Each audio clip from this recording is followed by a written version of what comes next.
ఇది ఆల్రెడీ గతంలో వైసీపీ బీసీలకి ఏం చేసిందని డిబేట్ చేశాం, మీరే వచ్చారు ఆ రోజు మాట్లాడారు. ఇప్పుడు నౌ డిక్లరేషన్ మీద ఏదైతే బీజేపీ టీడీపీ జనసేన ఏదైతే ఇచ్చిన డిక్లరేషన్ ఉందో, డిక్లరేషన్లో 2-3 పాయింట్లు కీలకమైన పాయింట్లు ఉన్నాయి, వాటి గురించి డిస్కషన్ చేయాలి. ఆల్రెడీ చట్టసభల్లో ఎంతమంది టికెట్లు ఇచ్చారు ఏంటి ఎనఫ్ మాట్లాడారు. ఇప్పుడు మీరు బీసీలకి 50 ఏళ్లకే పెన్షన్ అంటున్నారు, 4000 అంటున్నారు, బీసీల రక్షణ చట్టం అంటూ ఉన్నారు. వీటిని తీసుకురావటం ద్వారా మీరు ఓట్ బ్యాంక్ కోసం ఇవన్నీ పెట్టారా, లేదు వీటిని తీసుకురావటం వెనుక ఉద్దేశం ఏంటి ఏమైనా చెప్పగలుగుతారా? 100% రజనీ గారు, వాళ్ళకలాగా ఓట్ బ్యాంకు గురించి ఆలోచించే పార్టీ జనసేన పార్టీ కాదు. ఇవాళ మేమేళ్ళి తెలుగుదేశం కలిసిన తర్వాత అది కూడా ఉండదు. మా ధ్యేయం ఏంటంటే ఈ రాష్ట్రంలో ఉన్నటువంటి బడుగు బలహీన వర్గాలకు మంచి జరగాలి. ఆ మంచి జరగటం కోసం ఇవాళ మేము వచ్చాం. రక్షణ చట్టం ఎందుకు కోరుతున్నాం? ఇవాళ ఈ 5 సంవత్సరాల నుంచి ఈ వైఎస్ఆర్ పార్టీ ఈ రాష్ట్రంలో ఉన్నటువంటి బీసీలను కానీ ఎస్సీలను కానీ ఏ రకంగా ఇబ్బందులు పెట్టారో ప్రతి ఒక్కళ్ళు తెలుసండి. ప్రతి ఒక్కళ్ళు మా జిల్లానే తీసుకోండి. అమర్నాథ్ గౌడ్ అనే కుర్రాడు వాళ్ళ అక్కని ఏడిపిస్తున్నాడని చెప్పేసి ఒక రెడ్డి సామాజిక వర్గం కుర్రాళ్ళు నిలదీస్తే వాడిని తీసుకెళ్ళిపోయి సెలవు తీసుకెళ్ళిపోయి తగలబెట్టారండి వీళ్ళు. అందుకని రక్షణ చట్టం పడుతున్నాయి ఇవాళ బీసీలకి.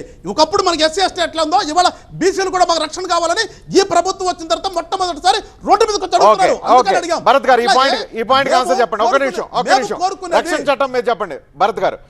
మీ ప్రభుత్వంలో రక్షణ లేదు కాబట్టి రక్షణ చట్టం తీసుకొస్తామంటున్నారు. కాదన్నా రజనీ అన్న, ఇప్పుడు ఎవరైనా కానివ్వండి, ఎవరైనా బీసీలైనా కానివ్వండి, ఎస్సీలైనా కానివ్వండి, ఓసీలైనా కానివ్వండి, ఎవరైనా కానివ్వండి, చట్టం అందరికీ సమానమేనండి.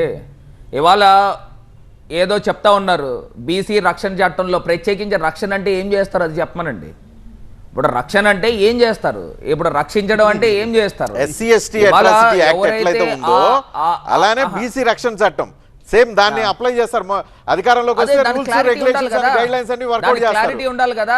దానికి ఏం క్లారిటీ ఉండదు. దానికి గైడ్ లైన్స్ ఇవ్వనండి. ఇప్పుడు గైడ్ లైన్స్ ఇవ్వనండి. ఇప్పుడు బీసీలకి ఎస్సీ ఎస్టీ అట్రాసిటీ కేసెస్ అలా కాదు, బీసీ అట్రాసిటీ కేసెస్ పెట్టిస్తారా?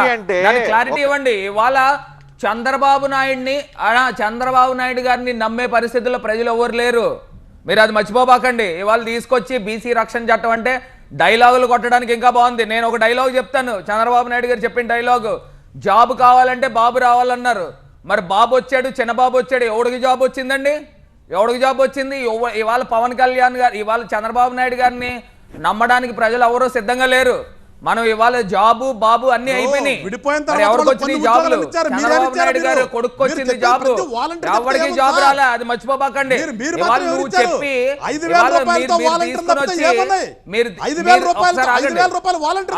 ఇవాళ సచివాలయం సిబ్బంది ఉన్నారు, 1,20,000 మంది ఉన్నారు. ఒక్కొక్కరికి 28,000 రూపాయలు జీతాలు ఇస్తా ఉన్నాము. 1,20,000 మందికి ఇస్తా ఉన్నాము. 1,20,000 మందికి సచివాలయం సిబ్బంది ఎవరు? ఇవాళ నేను ఓపెన్ ఛాలెంజ్ అండి. మీ హయాంలో మీరు ఎక్కువ ఇండస్ట్రీలు తీసుకొచ్చారా? మేము ఎక్కువ ఇండస్ట్రీలు తీసుకొచ్చామా? ఎక్కువ పెట్టుబడులు తీసుకొచ్చామా? అది ఓపెన్ ఛాలెంజ్ చెప్తా ఉన్నాం. 14 సంవత్సరాలు ముఖ్యమంత్రి కింద ఉండి ఏది చేయింది పోగా ఇవాళ తీసుకొచ్చి నోరేసుకుని మాట్లాడుతూ ఉన్నారు. మేము చిత్తశుద్ధి చేస్తున్నాము. మాకు అవసరం లేదండి. ఎవరో కూడా తెలియదు. ఇవాళ ఉన్నటువంటి డిక్లరేషన్ 5 సంవత్సరాల్లో ఏ రకంగా చేస్తాం చూపిస్తాం మీకు. అబ్బా మీరు ఏం చేశారని అడుగుతున్నాను. నేను స్ట్రైట్ గా మిమ్మల్ని అడుగుతున్నాను, ఎంపీ గారిని కాబట్టి మిమ్మల్ని అడుగుతున్నాను. మీరు పెట్టినటువంటి మేనిఫెస్టోలో మీ బీసీ సంక్షేమంకి మీరు ఏం చేశారు? మీరు ఏం చేశారు చెప్పండి. మీ మేనిఫెస్టోలో రజనీ అన్న నేను ఒకటి చెప్తాను.